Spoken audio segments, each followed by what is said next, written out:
I sang my first role with the COC a month into my contract. Or my first role, my first time stepping on the Four Seasons center stage was, you know, the end of September or beginning of October of my first season here. So for me, it's been like putting one toe in the water at a time, but I've had a chance to do that. And I really owe so much to this company for letting me do that, because now it's a completely different feeling than stepping onto any other stage. It really does feel like coming home, and not in a cliche or a sort of meaningless sense.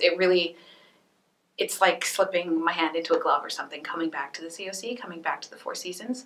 But it's certainly always exciting. What I try not to do is forget that at the beginning I didn't even think this was a reality or could be a reality. So every time I get up there, it's a reminder that I've accomplished things that I never imagined, and I'm so grateful for that, and I'm so lucky that that has happened. I have a lot of people to thank. So that, I think, is the overwhelming feeling for me. And it really does happen every time I step out there, especially in this place, because it's where I grew up. You know, it's possible, and I've seen people in the business that have so much and have accomplished so much, and they're still, all they're thinking about is getting to the Met or La Scala or getting a recording contract, and they totally forget that where they came from and where they are now.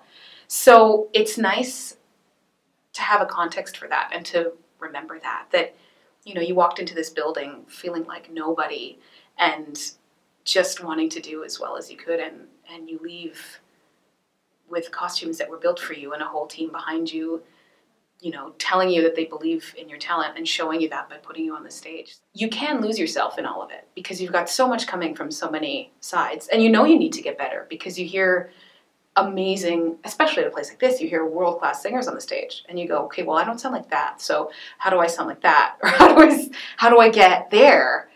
But you can't forget that you can't lose your center. You can't lose the forest through the trees, or you'll just be a crazy person, a crazy singer. What I would have told myself specifically was not to lose the forest through the trees. Don't forget that you are an individual that has something to say, and that at the end of the day, it's you up there. And you can do everything right, and you can wear the right outfit, and you can sing the right rep, and do everything as your coach told you to, and you can be completely boring and not interesting, and you can be looked over. So I think at the end of the day, you have to remember that you are an artist and you have something to say, and take all of the advice that you're given and then make of it something that means something to you. That comes from work. It doesn't come from talking about work. It doesn't come from gossiping about work. It doesn't come from thinking about work. It just comes from going to the practice studio, sitting down and working, and figuring out what you think about a piece, what you think about a character, a score, a language. It comes from investing in yourself, investing time in the music and the project that you're working on. And then you can have a strong foundation, a strong belief in yourself. And then you can be open and listen to all of these different opinions. But you have to have an opinion of your own. And that comes from hard work.